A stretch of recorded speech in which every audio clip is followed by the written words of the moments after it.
Hello, welcome to the Introduction to Relational Database Design. My name is Tim Miles and I'll be your instructor.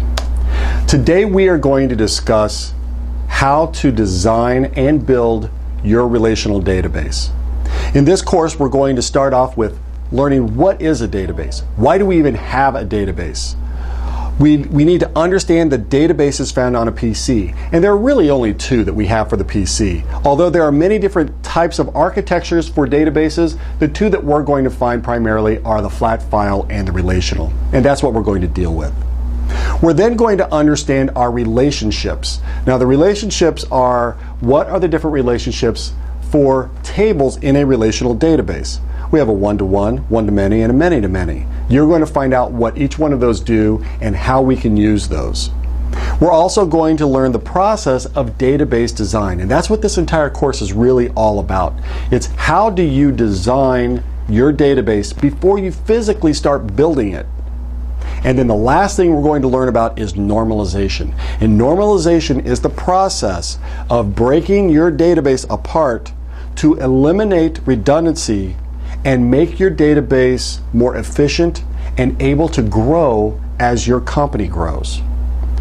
This is a very important course for you because if you do not do this correctly, then everything you do after the fact is almost wasted time and energy, simply because when it comes down to it, you're going to create your database. If it's not done correctly, you start building everything on top of that. When the user says, oh, well, what about this? And it's not designed correctly, you're going to have to go back to the very beginning, make those modifications, and rebuild everything all over again. Because the database, the tables, and how they are designed is the foundation for your entire system. And if it's not done correctly, everything is going to crumble. I guarantee it. And it's been my experience that one simple change after you've built everything on top of that database can take almost as much time as building the entire thing. I've seen it 100 times. It is not a pleasant experience.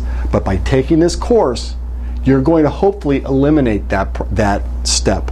You will be able to design it properly from the very beginning, and everything that you build on top of it will be done correctly. We are not going into any detail on how to create your tables or what data types you would want to use. This is all theory. It's all how do we break this apart? How do you get the information that you need? And some of the techniques that you can use to make a table so that it can grow for you. It's a lot of fun, it's a very interesting course, and it's one that I hold very near and dear to my heart because I design databases almost every single day, and this is what I do. So have fun and get ready, it's going to be quite a ride.